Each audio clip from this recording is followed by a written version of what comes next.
Yes. सो आज हम topic पढ़ने वाले हैं that is reactions of हेलोरीन।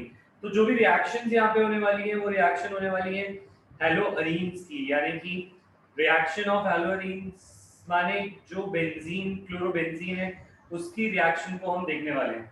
Reaction of हेलोअरीन्स में first topic is nucleophilic substitution. We have heard this word before. हमने ये वर्ड पहले भी सुना है, that is called nucleophilic substitution. ये वर्ड का क्या मतलब था ये, और कहाँ पे सुना था हमने? ये हमने सुना था SN1 SN2 जो न्यूक्लियोफिलिक सब्स्टिट्यूशन रिएक्शन होता है, जहाँ पे एक नेगेटिव पार्ट दूसरे नेगेटिव पार्ट को क्या कर देता है, रिप्लेस कर देता है। So this was nucleophilic substitution. अब बात आ रही है न्यूक्लियोफिलिक सब्स्टिट्यूशन को हमने पहले पढ़ लिया, तो दोबारा क्यों पढ़ रहे हैं? क्योंकि अब हम न्यूक्लियोफिलिक सब्स्टिट्यूशन पढ़ रहे हैं इन हेलोअरीन। हेलोअरीन माने तो क्लोरोबेंजीन, ब्रोमोबेंजीन, ये होते हैं हेलोअरीन। तो अब हम पढ़ने किससे वाले हैं? Now we are going to study nucleophilic substitution of haloarene.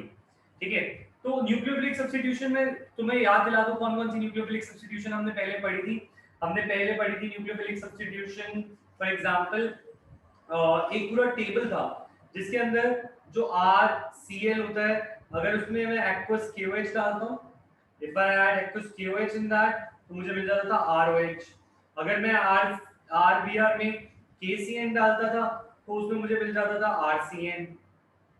ठीक है, अगर मैं I में सपोज AgNO2 डालता था तो मुझे मिल जाता था RNO2। ये कुछ रिएक्शंस थी जो मैंने बताया था जिसमें एक negative part, one negative part is getting replaced by another negative part. एक नेगेटिव पार्ट एक OH माइनस Cl माइनस को रिप्लेस कर रहा है, या Cn माइनस Br माइनस को रिप्लेस कर रहा है, या फिर NO2 माइनस जो है that is replacing the Br। तो यहाँ पर ये सारी रिएक्शन न्यूक्लियोफिलिक सब्स्टिट्यूशन कहलाती हैं। विल यू टेल मी, ये तुम्हें रिएक्शंस याद हैं? ऐसी रिएक्शन हमने पढ़ी है, यस और नो? ऑलराइट, अब इन्हीं रिएक्शंस को हम लगाने की कोशिश करते हैं। Let us try and apply this on our haloarene. मैं हेलोरीन बनाता हूं, सपोज मैं क्लोरोबेंजीन बनाता हूं और क्लोरोबेंजीन पे मैं एक्वस KOH डालता हूं। Let me add aqueous KOH on. ठीक है, तो एक्वस KOH डालने से reaction does not take place, यानी कि यहां पर हमारा कुछ भी नहीं होता। अगर मैं इस पे KCN डालता हूं तो भी कुछ नहीं होता। अगर मैं इस पे suppose if I add AgNO2 तो भी कुछ नहीं होता। दैट मींस ये जो रिएक्शन थी, ये एलिफैटिक चेन पे लगती हैं, बट ये एरोमेटिक चेन पर नहीं लगती।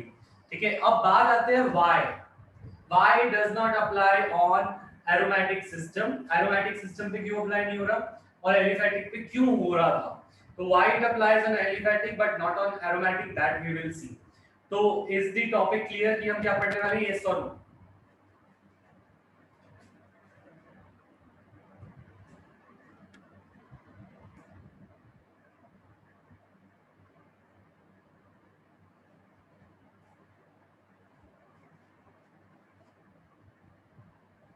Alright, so our topic here is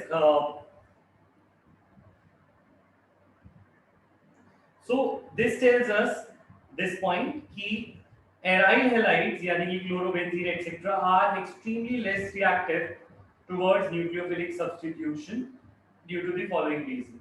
तो क्वेश्चन क्या आएगा? क्वेश्चन हमें लिखना है जो हम पढ़ रहे हैं यहाँ पे।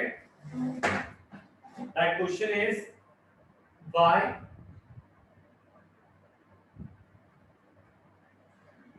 are aryl halides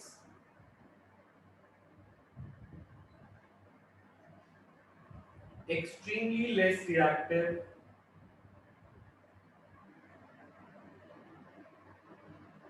towards nucleophilic substitution. Nucleophilic substitution के ऊपर why aryl halides are not reactive towards nucleophilic substitution. ये हमारा क्वेश्चन है जिसको हम आज की क्लास में आंसर करेंगे। ठीक है, तो let us look at these points one by one. First point is resonance effect. Let us take it in the detail. एक एक करके इन पॉइंट्स को हम डिटेल में लेते हैं। वेट,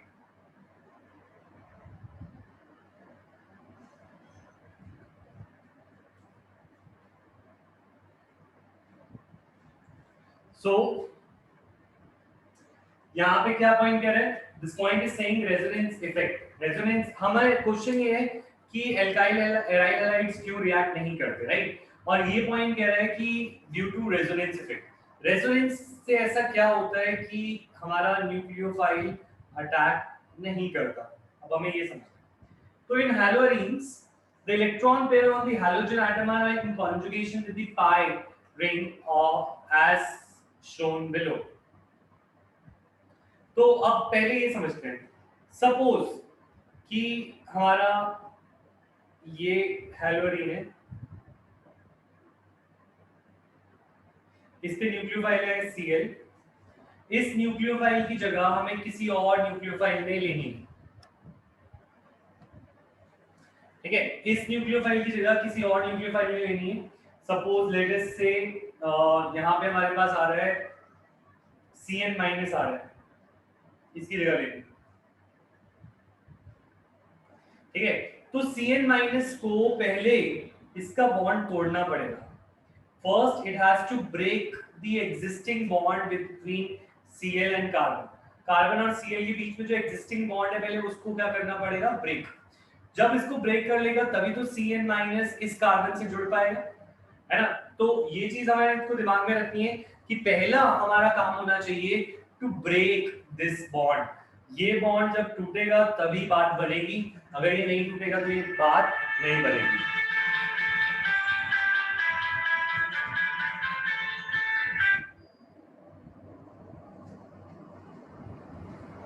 ठीक है, सो अब बात आती है कि ये बॉन्ड तोड़ने में प्रॉब्लम क्या है? What is the problem? Problem है ये resonance effect. Resonance effect is the problem why this bond will not break. ये बॉन्ड इसलिए नहीं टूटेगा क्योंकि रेजोनेंस इफेक्ट है। अब रेजोनेंस इफेक्ट में ऐसा क्या है? What is there in this resonance effect? अगर हम ये बॉन्ड तोड़ना चाह रहे हैं तो पहले हम ये समझते हैं कि जो क्लोरोबेंजीन का बॉन्ड है वो एक्चुअली में एक सिंगल बॉन्ड नहीं है। It is not a single bond, it has a partial double bond character। that means कि इस बॉन्ड में जो इलेक्ट्रॉन है उसने रेजोनेंस क्रिएट कर रखा है। रेजोनेंस बनाने का स्टेप्स मैंने तुम्हें सिखा रखे हैं, अगर तुम्हें नहीं आता तो प्लीज मुझसे वीडियो ले लेना, उसको कवर कर लेना। इसके स्टेप होता है इलेक्ट्रॉन से बॉन्ड, बॉन्ड से इलेक्ट्रॉन। हमें दो एरोस बनाने होते हैं। एक बनाना होता है इलेक्ट्रॉन से, ये इलेक्ट्रॉन, इलेक्ट्रॉन से बॉन्ड बनाना है। दूसरा एरो है बॉन्ड से इलेक्ट्रॉन बनाना। तो दो एरोस हर एक स्टेप पे बनाने हैं। पहला एरो इलेक्ट्रॉन से बॉन्ड, दूसरा बॉन्ड से इलेक्ट्रॉन। तो इसको कंप्लीट करते हैं। जो एरो तुमने पहले स्टेप में बनाए उसी एरो को तुम्हें कंप्लीट करना है। दैट मींस ये जो इलेक्ट्रॉन पेयर था वो इलेक्ट्रॉन पेयर अब उसने क्या बना लिया है? बॉन्ड। इस इलेक्ट्रॉन पेयर ने क्या बना लिया? बॉन्ड। यहाँ तो हम यहाँ पे अब बॉन्ड बनाएंगे, डबल बॉन्ड यहाँ पे बना देंगे सो दैट हमने बताया कि जो हमने पिछले स्टेप में किया वो बॉन्ड बन गया। अब क्योंकि क्लोरीन ने अपना इलेक्ट्रॉन दे दिया, क्लोरीन ने अपना इलेक्ट्रॉन दे दिया, तो क्लोरीन के ऊपर कौन सा चार्ज आ जाएगा? क्लोरीन के ऊपर चार्ज आ जाएगा पॉजिटिव। ठीक है, तो क्लोरीन के ऊपर पॉजिटिव चार्ज क्यों आया? क्योंकि क्लोरीन ने अपने इलेक्ट्रॉन्स दिए, और कोई इलेक्ट्रॉन देगा, नेगेटिव चीज को कोई देगा तो पॉजिटिव ही तो आएगा।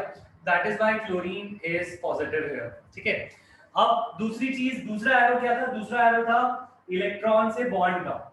दूसरा एरो था हमारा बॉन्ड से इलेक्ट्रॉन का। मतलब ये जो डबल बॉन्ड है, ये डबल बॉन्ड हम तोड़ देंगे। अगर ये डबल बॉन्ड मैं तोड़ दूंगा तो इलेक्ट्रॉन किस पे आ जाएगा? इलेक्ट्रॉन आ जाएगा इस कार्बन में।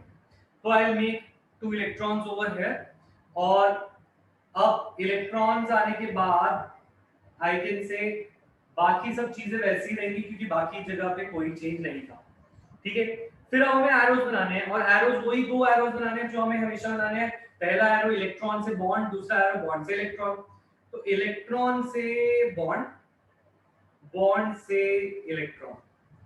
तो मतलब पहला एरो इलेक्ट्रॉन से बॉन्ड, इलेक्ट्रॉन कहाँ था, इलेक्ट्रॉन्स वर हियर डॉट्स में, इलेक्ट्रॉन से मैंने बॉन्ड बनाया, बॉन्ड से मैंने इलेक्ट्रॉन बनाया।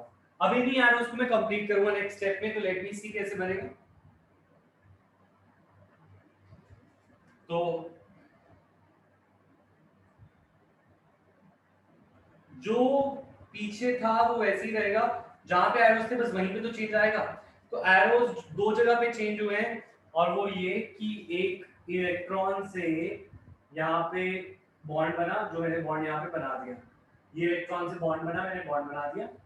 और दूसरा मैंने क्या किया, इस बॉन्ड से इलेक्ट्रॉन मैंने यहाँ पे बनाना है, मैं इलेक्ट्रॉन यहाँ पे, इलेक्ट्रॉन जहाँ पे भी जाता है वो नेगेटिव चार्ज लेके जाता है, तो we will write the negative charges. तो भाई ये तीन डायग्राम समझ में आए, यस और नो?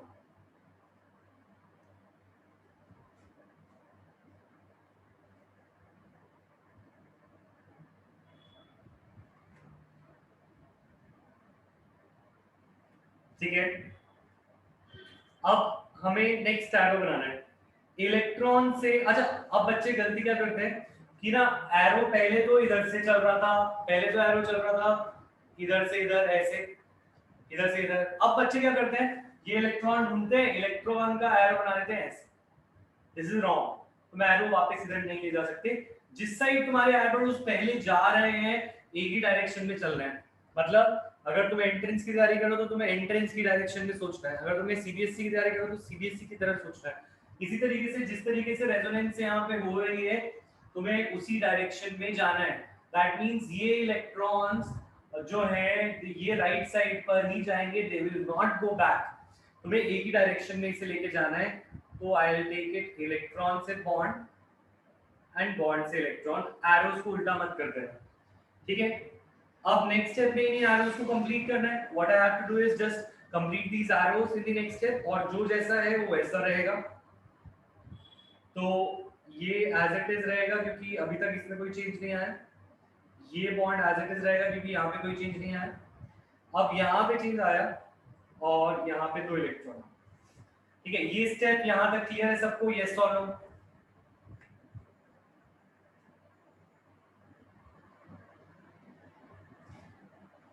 ठीक है, अब हमें क्या करना है, अब हमें इसका इलेक्ट्रॉन से बॉन्ड, बॉन्ड से इलेक्ट्रॉन बनाते हुए जाना है। तो इलेक्ट्रॉन से, सॉरी उल्टा जा रहा हूं मैं, इलेक्ट्रॉन से बॉन्ड, बॉन्ड से इलेक्ट्रॉन, फिर से एरोस कंप्लीट करते हैं। और एरोस कंप्लीट करके what will I get, I will get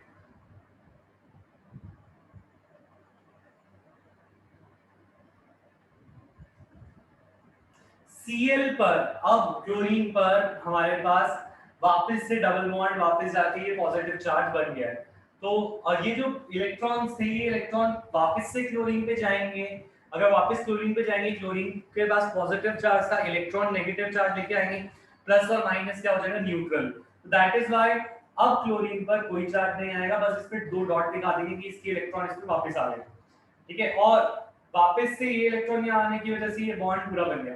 तो जैसा स्ट्रक्चर शुरू हुआ था रेजोनेंस में, बिल्कुल वैसे ही फाइनल में बन जाता है।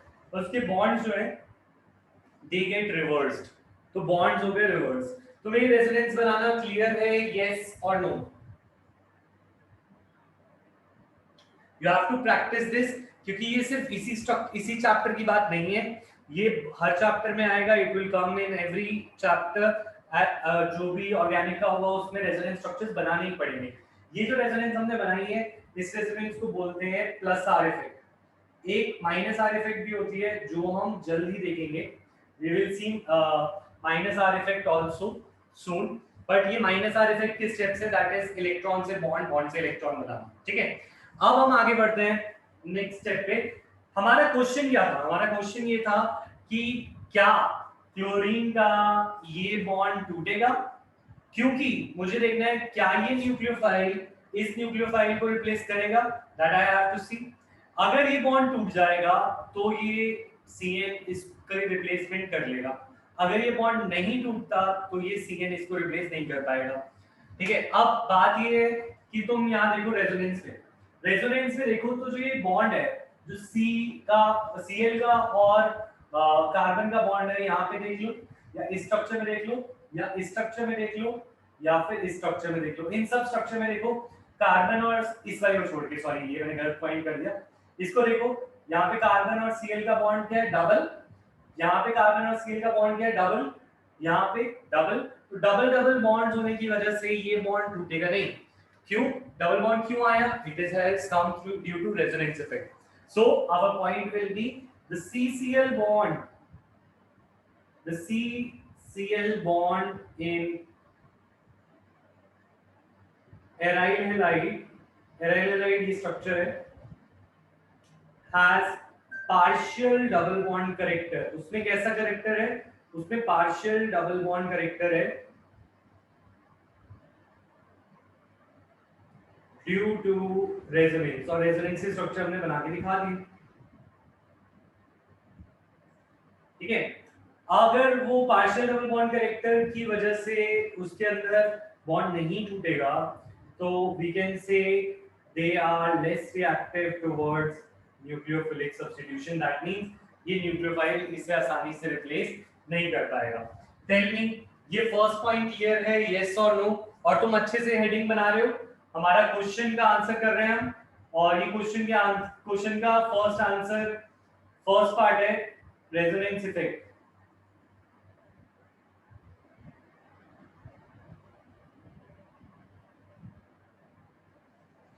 This is our first part of this question. ये क्वेश्चन तुमने लिखा होना चाहिए, ये क्वेश्चन तुमने लिखा है, और फिर उसका फर्स्ट आंसर का फर्स्ट पॉइंट है हमारा रेजोनेंस इफेक्ट। अगर क्लियर है तो प्लीज टाइप क्लियर।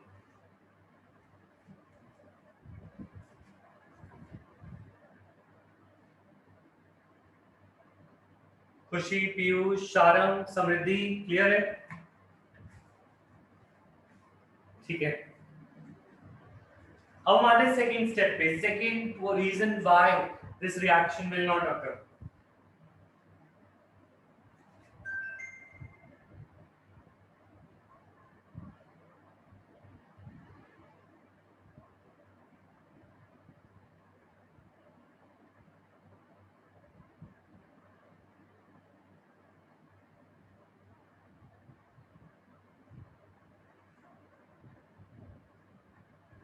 ठीक है, second step why this reaction will not occur is the difference in the hybridization. Hybridization में जो डिफरेंस है हम उसको देखेंगे। एक मिनट दो। शारंग, तुम्हें समझ आया था लास्ट स्टेप या नहीं? नहीं सर, वो रेजोनेंस और वो पुराना पार्ट है तो इस वजह से। ये स्ट्रक्चर बनाना समझ नहीं आया था? नहीं सर, ये पुराना पार्ट है तो इस वजह से नहीं समझ। इसे पुराना पार्ट कुछ भी नहीं है, ये न्यू पार्ट है, मैंने इससे पहले थोड़ी बताया। सर ये रेजोनेंस और ये थोड़ा रेजोनेंस नहीं आया समझ। अच्छा, ये बात समझ में आ गई कि रेजोनेंस की वजह से यहाँ पे डबल बॉन्ड आ रहा है, तुम्हें स्ट्रक्चर नहीं बनाया गया, ये मान लिया मैंने, पर ये बात समझ में आ गई कि यहाँ पे डबल बॉन्ड्स आ रहे हैं रेजोनेंस से। यस नो और सर। नो? अगर डबल बॉन्ड आ रहे हैं तो डबल बॉन्ड तोड़ना आसान होता है या single bond? What do you say? Sir double bond. Double bond तो मुश्किल होगा ना, अगर दो बॉन्ड होंगे। हाँ सर, सॉरी, वो डबल बॉन्ड मुश्किल होगा डबल ना। बॉन्ड मुश्किल होगा, ठीक है, और सिंगल बॉन्ड आसान होगा। तो एक्चुअल में जो ये हमें लग रहा है कि सिंगल बॉन्ड है, पर एक्चुअल में ये डबल बॉन्ड है ड्यू टू रेजोनेंस।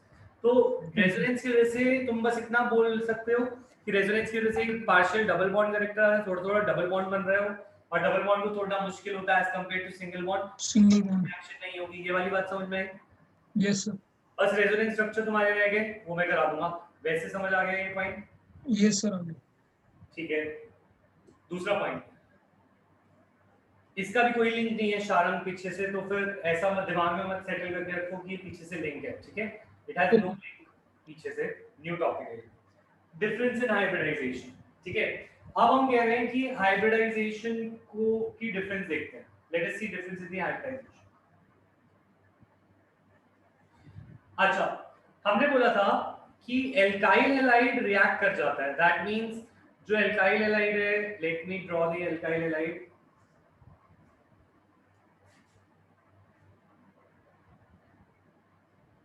जो एल्काइल हैलाइड है, ये एल्काइल हैलाइड है, ये एल्काइल हैलाइड रिएक्ट कर जाता है, हम ये बोल रहे हैं, ठीक है? किसके साथ? न्यूक्लियोफाइल के साथ, यानी कि सपोज CN- के साथ, ठीक है। और हम बोल रहे हैं एराइल हैलाइड रिएक्ट नहीं करता,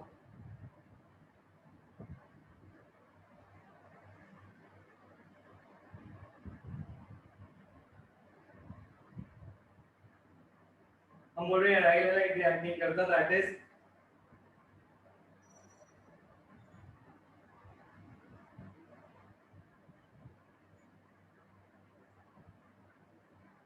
this does not react, right. ये हमारा पॉइंट है। अब बात आ रही है, एक पॉइंट हम समझ सकते हैं कि यहाँ पे ये डबल बॉन्ड कैरेक्टर है ड्यू टू रेजोनेंस, यहाँ पे डबल बॉन्ड कैरेक्टर है और इसमें सिंगल बॉन्ड है।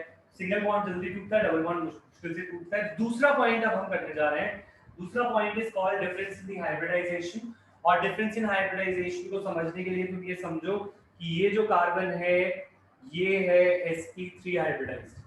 ये जो कार्बन है इसके 4 सिंगल बॉन्ड है, अगर 4 सिंगल बॉन्ड होते हैं कार्बन के तो उसकी हाइब्रिडाइजेशन क्या होती है, sp3 नॉट sp2। और अगर मैं इसकी हाइब्रिडाइजेशन पूछूं, कैन यू टेल मी इस कार्बन की क्या हाइब्रिडाइजेशन है, can you tell me? Very good, very good Anuj. इस कार्बन की क्या हाइब्रिडाइजेशन, ये पूछ रहा हूं। Very good Piyush, Aman correct. Sir sp2। Very good Sharan, correct Harshit. Rishank क्या हुआ, भूल गए? अगर एक डबल बॉन्ड आ जाता है, अगर एक डबल बॉन्ड आ जाता है तो हाइब्रिडाइजेशन क्या हो जाती है, sp2।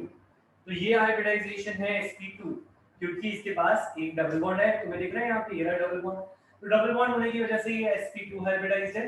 और sp2 और sp3 में क्या डिफरेंस होता है, sp2 sp3 में ये डिफरेंस होता है कि sp सबसे ज्यादा इलेक्ट्रोनेगेटिव होता है, followed by sp2 followed by sp3।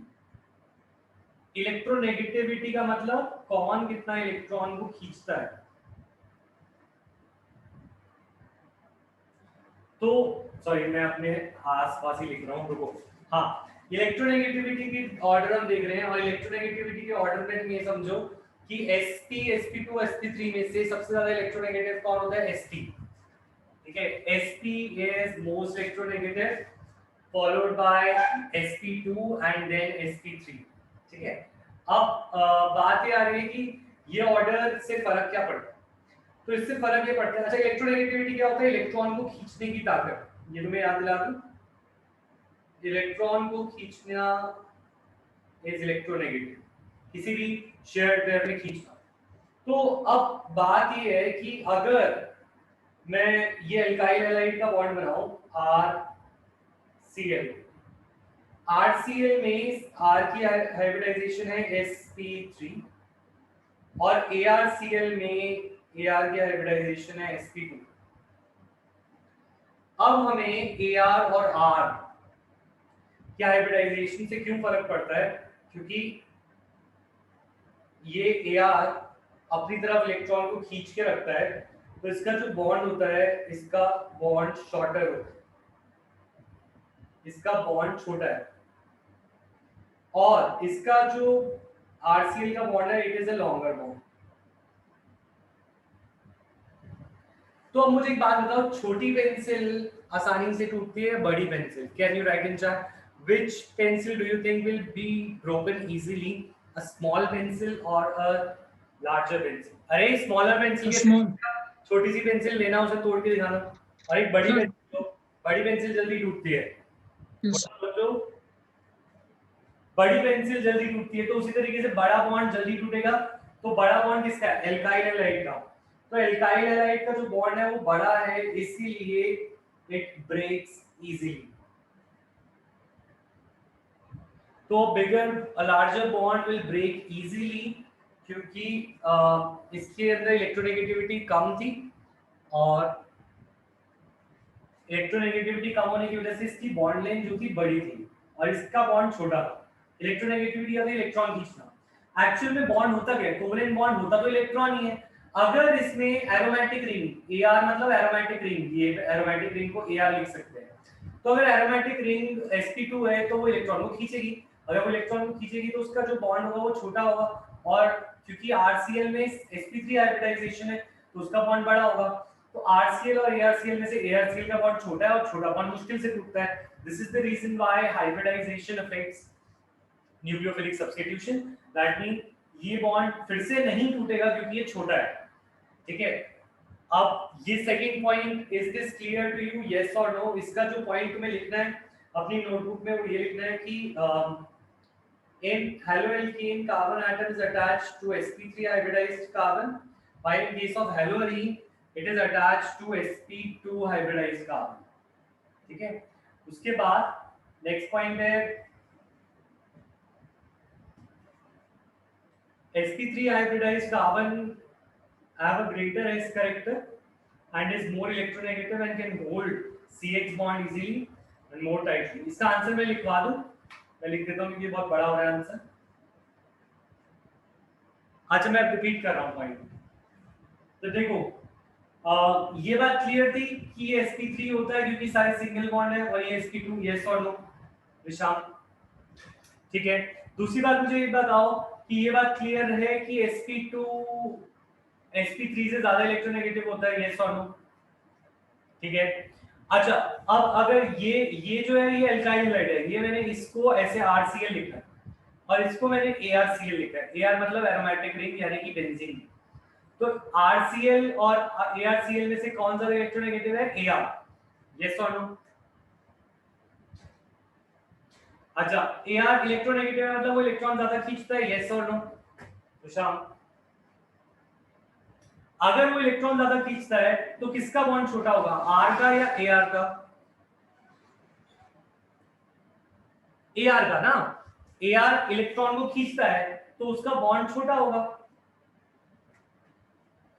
Ar electron को खींचता है तो बॉन्ड ही तो इलेक्ट्रॉन से ही तो बना है बॉन्ड। अगर बॉन्ड को अपनी तरफ खींचेगा, इलेक्ट्रॉन को अपनी तरफ खींचेगा तो बॉन्ड छोटा होगा ना।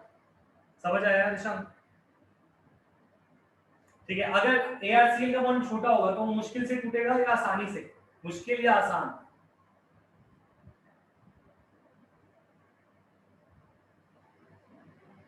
जो बॉन्ड छोटा होगा मुश्किल से टूटेगा। That means that is why ये जल्दी रिएक्ट नहीं करते, ये जल्दी रिएक्ट करते न्यूक्लियोफिलिक सब्स्टिट्यूशन में। क्लियर? नेक्स्ट,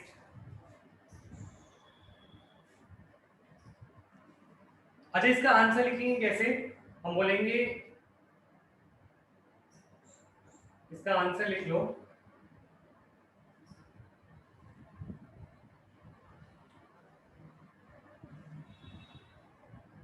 हम बोलेंगे due to sp2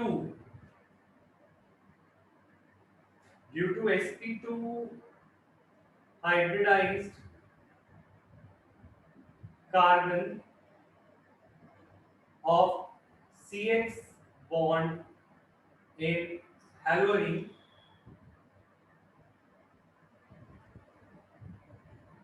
it is difficult to break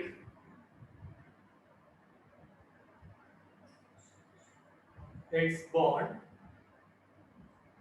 due to greater electronegativity of carbon and smaller bond length।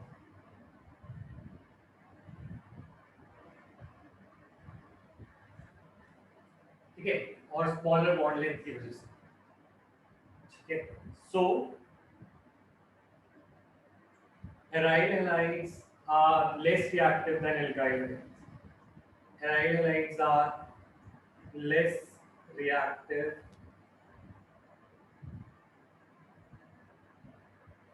than alkyl halides।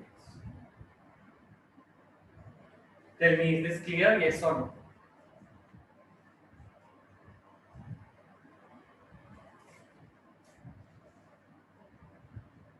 लिख लिया, पॉइंट लिख लिया सबने?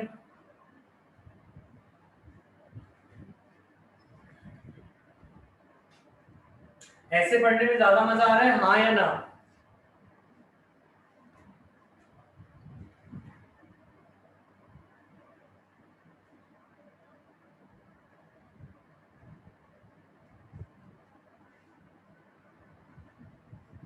सेम ही है।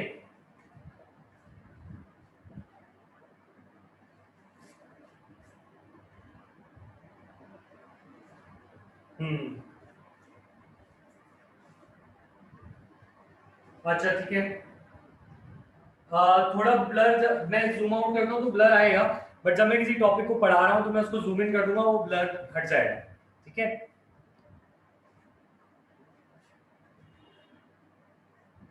नेक्स्ट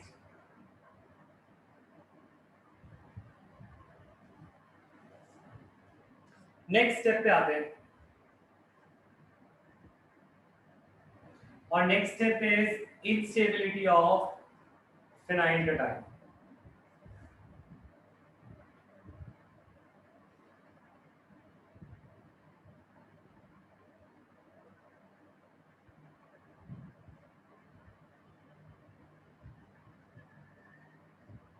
नेक्स्ट स्टेप कह रहे हैं इंस्टेबिलिटी ऑफ फिनाइल कटायन। हाँ, क्योंकि ये 3 नंबर का क्वेश्चन आएगा तो स्ट्रक्चर्स बनाने हैं।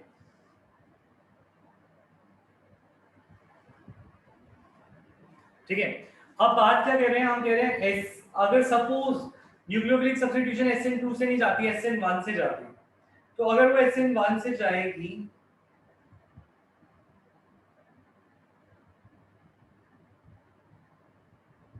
तो SN1 में पहला स्टेप क्या होता है? Can you tell me, can you tell first step of SN1? Carbocation formation of The carbocation. formation. That means इसका कार्बोकटायन का फॉर्मेशन होगा,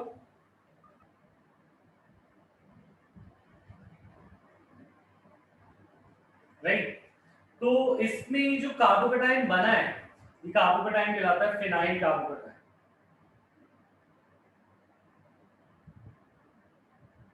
इस कार्बोकटायन को बोलते हैं फिनाइल कार्बोकटायन। और ये जो फिनाइल कार्बोकटायन है, ये रेजोनेंस से स्टेबलाइज नहीं है। क्यों? क्योंकि रेजोनेंस का एक पॉइंट था कि रेजोनेंस तब होती है जब lone pair alternate double bond alternate double bond, loan positive charge alternate double bond. तो अगर मैं यहाँ पे देखूं तो यहाँ पे मेरे पास पॉजिटिव चार्ज तो है, पर क्या ये इस बॉन्ड से ऑल्टरनेट है? नहीं, दिस इज नॉट ऑल्टरनेट। इस बॉन्ड से ऑल्टरनेट है, double bond alternate positive charge, यहाँ पे तो वो ऑल्टरनेट है, पर यहाँ पे वो ऑल्टरनेट नहीं है। तो दैट मींस इस पे पूरी रेजोनेंस नहीं होगी, थोड़ी जगह जगह रेजोनेंस होगी पर पूरी रेजोनेंस नहीं होगी। That means phenyl carbocation is not fully stabilized by resonance. क्यों? क्योंकि इसमें पॉजिटिव चार्ज डबल बॉन्ड के साथ ऑल्टरनेट होना चाहिए था, पर ऑल्टरनेट नहीं है, ये दोनों तो साथ साथ है। तो this is the point, this is the reason कि instability, third point is instability of phenyl cation, कि अगर ये SN1 से जाता तो इसमें फिनाइल कटायन बनता, और जो फिनाइल कटायन है it is not stabilized by resonance, वो रेजोनेंस से स्टेबलाइज नहीं है। अगर ये स्टेबल नहीं है तो ये बनेगा नहीं, अगर ये बनेगा नहीं तो ये बॉन्ड टूटेगा नहीं, और अगर ये बॉन्ड टूटेगा नहीं तो SN1 भी नहीं हो सकती। तो the phenyl carbocation is unstable and not stabilized by resonance. So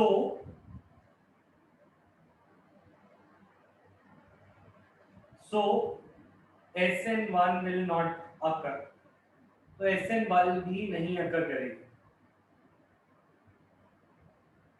Tell me, is this clear? ये वाला पॉइंट क्लियर है? Yes or no?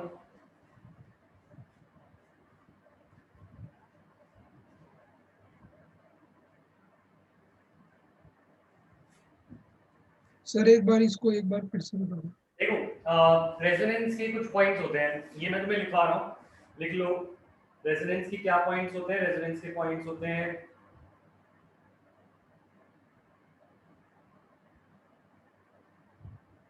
Double bond alternate double bond, double bond alternate positive charge, और double bond alternate lone pair. ये 3 points हैं resonance को check करने के। अब यहाँ पे तुम देखो, पॉजिटिव चार्ज है हमारे पास, ये पॉजिटिव चार्ज ऑल्टरनेट का वाला होता है एक बॉन्ड छोड़ के, ये पॉजिटिव चार्ज ने एक बॉन्ड छोड़ा और एक बॉन्ड छोड़ के यहाँ पे ऑल्टरनेट है, पर ये पॉजिटिव चार्ज यहाँ पे भी ऑल्टरनेट होना चाहिए था जो कि यहाँ पे नहीं है। यहाँ पे positive charge is not alternate to this double bond. तो रेजोनेंस थोड़ी बहुत अगर करेगी बट ये पूरी बेंजीन पे अगर नहीं करेगी। Tell me is this clear now? Okay sir. Sharang आया समझ? Yes sir. तो ये तीन कंडीशन चेक करनी होती है, अगर ये तीन कंडीशंस अप्लाई होती हैं तो रेजोनेंस होगा, अगर ये अप्लाई नहीं होती तो रेजोनेंस नहीं होगा, क्योंकि एक जगह पे अप्लाई नहीं हो रहा तो नहीं होगा।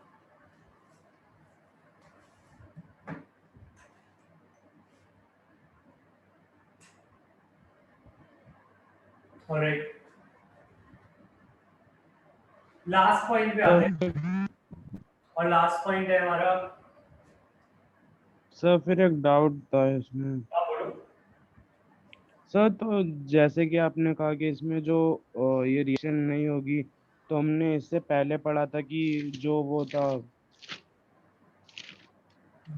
वो जिसमें बेंजाइल, कि हमने इसको SN1 मैकेनिज्म। SN1 में हमने पढ़ा था कि एक SN1 से जाएगा, वो था बेंजाइल। बेंजाइल होता है ये बेंजाइल है, और जो हम कर रहे थे वो फिनाइल है। बेंजाइल कार्बोकटायन SN1 से जाता है।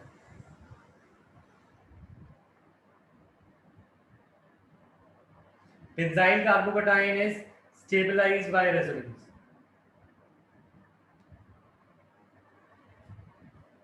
अमन क्लियर? Yes sir. ठीक है, next last point. Last point is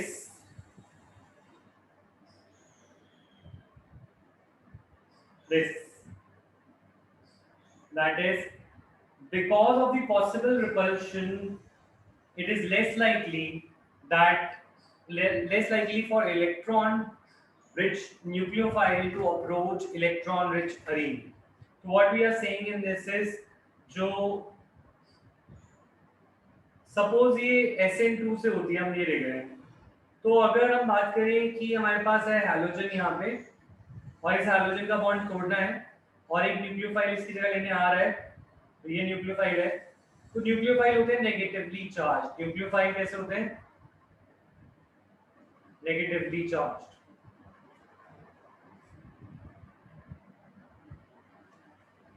ठीक है, और ये जो बेंजीन की रिंग होती है it is also negative charge, तो नहीं नेगेटिव होता है इसके ऊपर क्योंकि इसमें इलेक्ट्रॉन्स बहुत सारे होते हैं।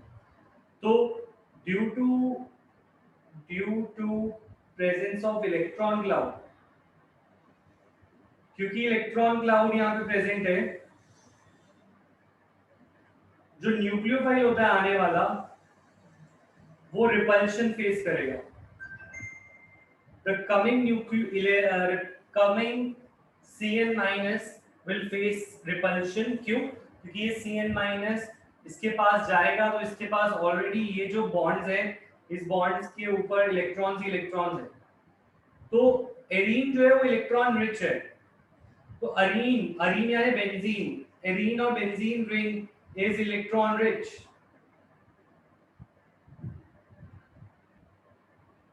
Arene is electron rich and it is difficult, ये difficult है कि negatively charged nucleophile, it is difficult for a negatively charged nucleophile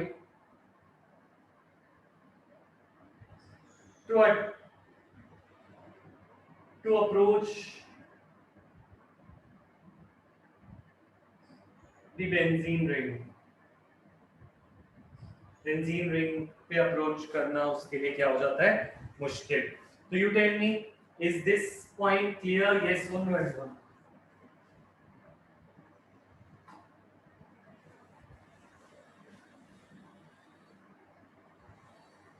किसी को कोई डाउट है तो you can say repeat. Disha ये क्लियर है? शारंग,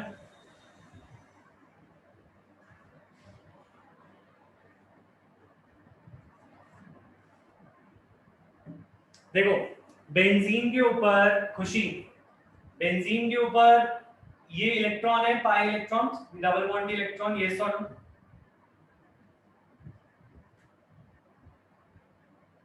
खुशी, बेंजीन के ऊपर इलेक्ट्रॉन्स हैं, ये जो डबल बॉन्ड के इलेक्ट्रॉन्स हैं, ये 6 इलेक्ट्रॉन्स हैं। ठीक है, तो बेंजीन के ऊपर ऊपर ऊपर 6 इलेक्ट्रॉन घूम रहे हैं, इनको बोलते हैं हम इलेक्ट्रॉन क्लाउड। इनको क्या बोलते हैं? Electron cloud. अभी जो इलेक्ट्रॉन क्लाउड है जो बेंजीन के ऊपर घूम रहा है, ये नेगेटिव है, और न्यूक्लियोफाइल जो होता है वो भी नेगेटिव होता है। तो न्यूक्लियोफाइल इस बेंजीन के पास आना प्रेफर ही नहीं करेगा, आना चाहेगा ही नहीं। क्यों? क्योंकि नेगेटिव नेगेटिव रिपेल। तो यही बात हम यहाँ पे बोल रहे हैं कि जो बेंजीन है उसके अंदर इलेक्ट्रॉन रिच है, और इलेक्ट्रॉन रिच है तो एक न्यूक्लियोफाइल जो कि खुद नेगेटिव है, वो इसके पास आकर ये X की जगह कैसे लेगा? X की जगह ले ही नहीं पाएगा वो। ठीक है, तो ठीक है, तो अब हमने ये सीखा कि न्यूक्लियोफिलिक सब्स्टिट्यूशन मुश्किल है। अब न्यूक्लियोफिलिक सब्स्टिट्यूशन मुश्किल है तो क्या वो होती ही नहीं है, ये बात कर रहे हैं।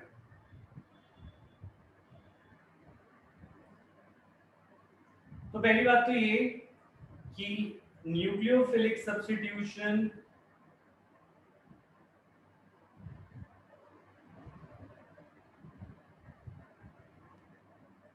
is difficult in case of हेलोरीन। हेलोरीन की केस में nucleophilic substitution is difficult. What were the points for this? First point was partial double bond character due to resonance.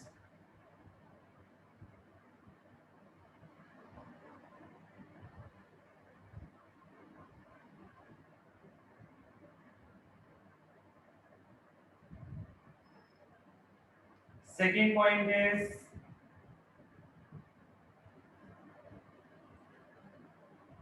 sp2 hybridized carbon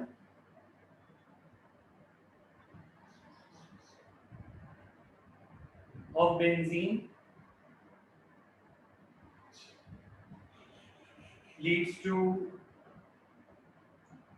a smaller and stronger bond.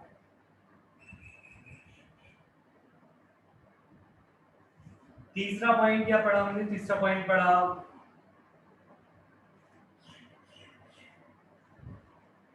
Third point क्या पढ़ा? Instability of phenyl cation. जो phenyl cation है वो unstable है।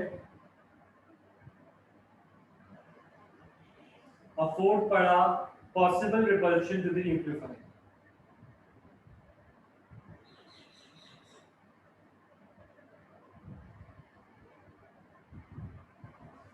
कि nucleophile में एक possible repulsion होती है। ये 4 पॉइंट्स तुम्हें क्लियर है। इन चारों पॉइंट्स के बारे में थोड़ा थोड़ा लिखना होगा, डिपेंडिंग अपॉन कि तुम्हारा क्वेश्चन 2 नंबर का आता है, 3 नंबर का आता है या 5 नंबर का आता है। ठीक है, सर एक बार लास्ट स्क्रीन दिखा दो।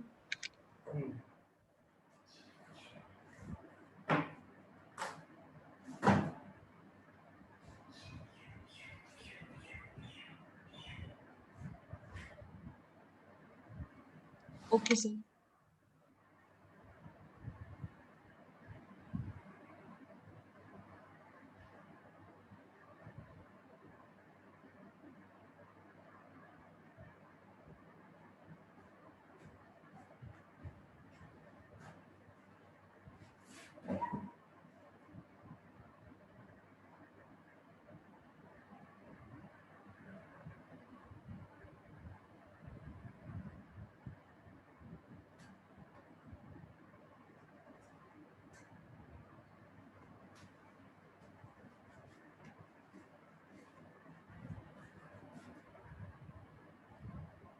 ठीक है, अब बात ये है क्या कोई भी न्यूक्लियोफिलिक सब्स्टिट्यूशन अगर करती है चलो ये हम नेक्स्ट क्लास में ही करेंगे, चलो कर लेते हैं, थोड़ा सा टॉपिक है।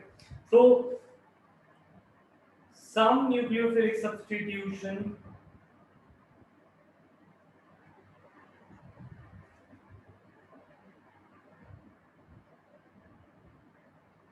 do occur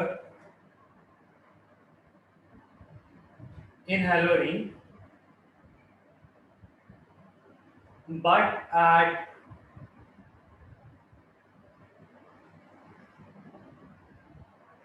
high temperature and pressure।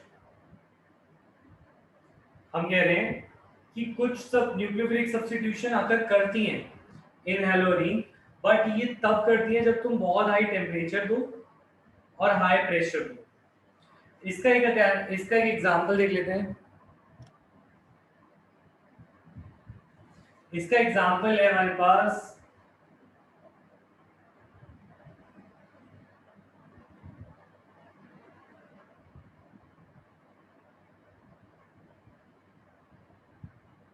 ये हेलोरीन है।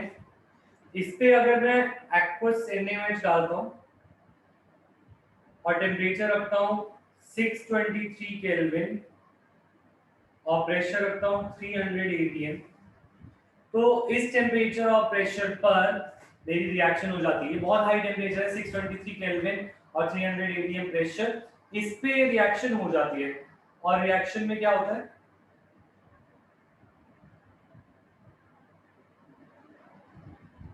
हमारा फिनॉल बन जाता है, यानी Cl रिप्लेस हो गया OH- से पर हाई टेम्परेचर पे। ठीक है, तो ये न्यूक्लियोफिलिक सब्स्टिट्यूशन है जो अकर कर रही है।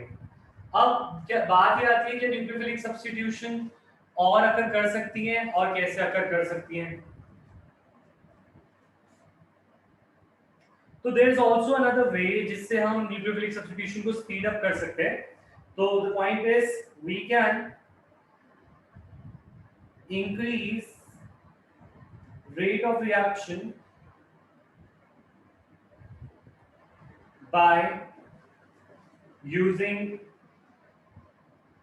an electron withdrawing group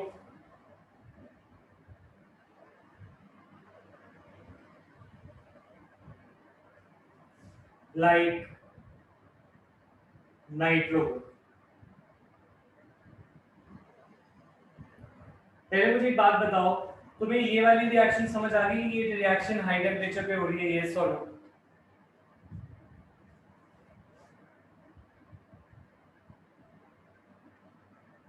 sir इसके लिए हाई टेम्परेचर की क्या रिक्वायरमेंट है? क्या कह रहे हो सर हाई टेम्परेचर की रिक्वायर्ड है उस रिएक्शन के लिए? थोड़ा सा तेज बोलो विशाल। सर हाई टेम्परेचर की रिक्वायर्ड है। हाई टेम्परेचर पे जो रिएक्शन नहीं होती थी वो भी होने लग जाती हैं। जो चीजें लो टेम्परेचर पे नहीं होती है, हाई टेम्परेचर पे उन्हें एक्टिवेशन एनर्जी और काइनेटिक एनर्जी मिलती है, जिससे वो मॉलिक्यूल्स के अंदर ग्रेटर एनर्जी की वजह से रिएक्शन रेट बढ़ जाता है। तो ज्यादातर रिएक्शन जो लो टेम्परेचर पे नहीं होती उनको हाई टेम्परेचर पे कराया जाता है। तो दैट इज व्हाई वो नॉर्मल टेम्परेचर पे नहीं होती थी due to 4 reasons that we saw, but अगर हम उसे कराना चाहें तो वो हाई टेम्परेचर पे हो जाती है। वो ये पॉइंट कह रहे हैं, कुछ रिएक्शंस हैं जो हाई टेम्परेचर पे हो जाती है। Okay excuse me sir. हाँ मन, सर अगर हम ये जो टेम्परेचर है ये स्पेसिफिक 623 होगा, अगर हम इससे ज्यादा करें तो ये अकर ज्यादातर होगी में या तो हो नहीं जाएगा, होगी? पर 623 से रिएक्शन शुरू हो जाती है। क्या ओके सर। ठीक है मन? Okay sir.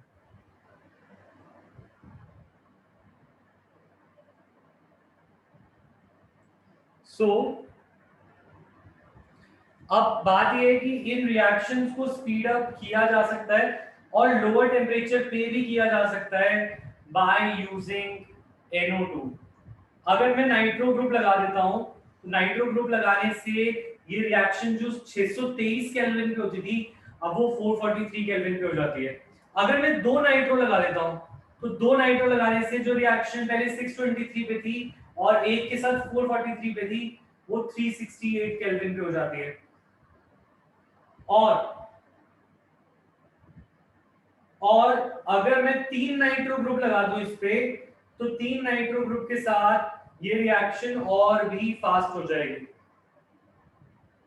और ये सिर्फ वार्म करने से ही हो जाएगी।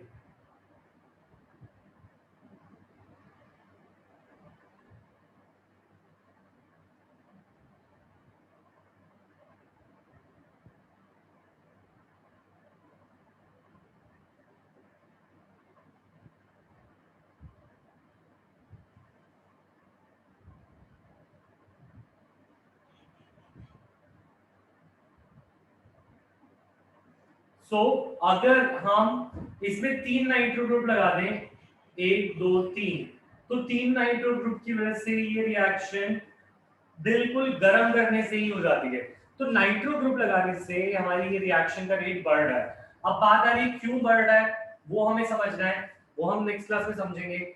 और ये भी समझेंगे कि इसका इफेक्ट और सिर्फ मेटा पे, ऑर्थो और पैरा से क्यों आ रहा है। हमने सिर्फ ये 2 और 4 पोजीशन पे क्यों लगाया, हमने किसी भी रिएक्शन में वो नाइट्रो को थर्ड पोजीशन पे नहीं लगाया या मेटा पोजीशन पे नहीं लगाया। ठीक है, तो सिर्फ 3 से इफेक्ट आता है, और वो भी सिर्फ इन्हीं पोजीशन से आता है, यानी कि 2 और 4 पोजीशन से। 3 पे लगाने से कोई इफेक्ट नहीं आता। ठीक है, अनुज क्लियर है तुम्हारा क्वेश्चन का answer? Yes sir. Type present in chat.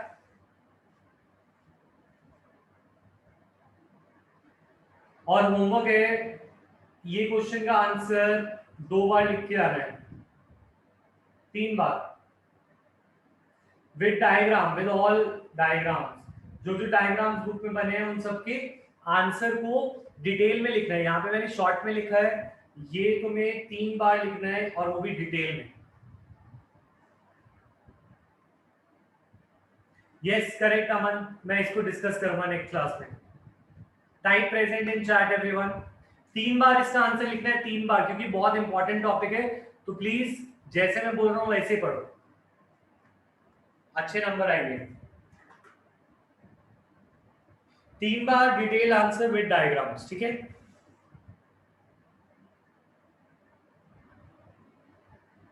Bye class.